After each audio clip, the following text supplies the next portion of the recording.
কংগ্ৰেছ এতিয়া এখন বুঠা নোহোৱা নাও।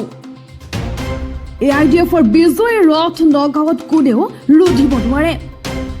কলিয়াবৰত এই দাবী আমিনুল ইছলামৰ।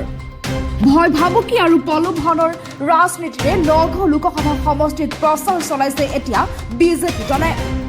নিৰ্বাচনী বিধি উলংঘা কৰি নগাঁৱৰ বিজেপি প্ৰাৰ্থী সুৰেন বৰাই অৰুণোদয় আঁচনি প্ৰদানৰ প্ৰতিশ্ৰুতি দিয়াৰ লগতে বিজেপিত ভোট নিদিলে অৰুণোদয় আঁচনিৰ পৰা নাম কাটি দিয়া হ'ব, চৰকাৰী গৃহ ভাঙি পেলোৱা হ'ব বুলি ভাবুকি প্ৰদান কৰিছে এতিয়া সুৰেন বৰাই।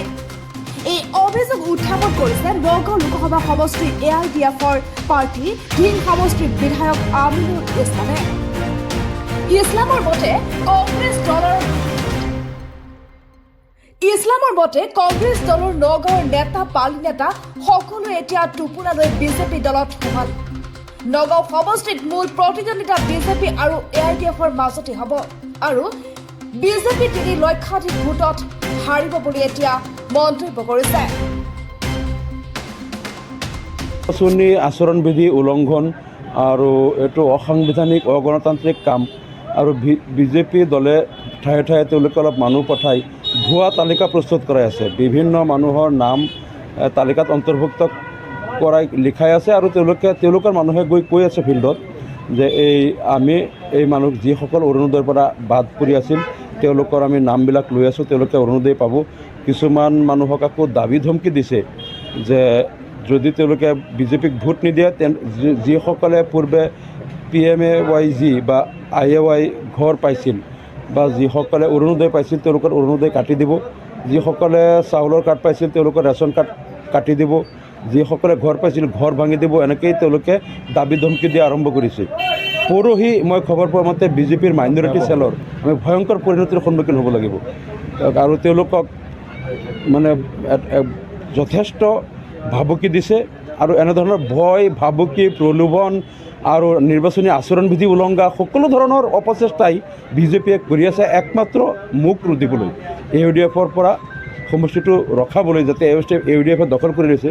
প্ৰথম তেওঁলোকে টাৰ্গেট লৈছে কংগ্ৰেছৰ যিমান ৰথী মহাৰথী আছিল, যিমান ব্লক কংগ্ৰেছ মণ্ডল কংগ্ৰেছৰ নেতাবিলাক চব তেওঁলোকে টোপোলা বান্ধি বিজেপিত লৈ গ'ল আৰু কংগ্ৰেছে যেতিয়া গম পালে যে তেওঁলোকে জিকিবই নোৱাৰিব, ফিল্ডত তেওঁলোকৰ অস্তিত্বই নাই, গতিকে তেওঁলোকৰ গ্ৰামাঞ্চলৰ নেতাবিলাক বিজেপিয়ে ল'লে। দেখিলে তাৰপিছতো কাম হোৱা নাই, এতিয়া তেওঁলোকে প্ৰলোভনতান্ত্ৰিক কাৰ্যকলাপক গৰিহণা দিছোঁ আৰু ৰিটাৰ্ণিং অফিচাৰ আৰু নিৰ্বাচন আয়োগক আমি এই কথাটো ক'ম যাতে তেওঁলোকে এই কথাখিনি অবজাৰ্ভ কৰে আৰু যাতে নিৰ্বাচনী আচৰণবিধি উলংঘা কৰাৰ অভিযোগত যাতে তেওঁলোকে যিটো আচৰণবিধি উলংঘাৰ যিটো শাস্তিমূলক ব্যৱস্থা এইটো বিজেপিৰ বিৰুদ্ধে লৈ আমি এইটো দাবী জনাইছোঁ আৰু আমি প্ৰয়োজন সাপেক্ষে আমি লিখিতভাৱে অভিযোগ দাখিল কৰিম। এবাৰ নগাঁৱত মূল প্ৰতিদ্বন্দ্বিতা কাৰ লগত, কংগ্ৰেছ নে বিজেপি? এবাৰ AIDFৰ প্ৰতিদ্বন্দ্বিতা বিজেপিৰ লগত হ'ব, কাৰণ কংগ্ৰেছৰ এতিয়া ফিল্ডত মানুহেই নাই, চব বিজেপিত গুচি গ'ল। মাইনৰিটি এৰিয়াটো তেওঁলোকৰ নেতাবিলাক চব বিজেপিত গুচি গ'ল, গতিকে এতিয়া কংগ্ৰেছ এটা বঠা নোহোৱা নাৱৰ নিচিনা হৈ আছে। গতিকে এইটো এনেই বতাহে উৰাই লৈ ফুৰিছে। গতিকে বিজেপিয়ে সৰ্বাত্মক প্ৰচেষ্টা কৰি আছে মাইনৰিটি চব কংগ্ৰেছী নেতাবিলাকক লৈ গৈ যাতে আমাক ৰখাব পাৰে, কিন্তু আমাৰ যিটো বিজয়ৰত আমাৰ গতি ৰুদ্ধ বিজেপিয়ে কৰিব নোৱাৰিব। কমেও 3 লাখ ভোটৰ ব্যৱধানত বিজেপি পৰাজিত হ'ব আৰু সেইখিনি ইতিমধ্যে আমি প্ৰস্তুত কৰিছোঁ।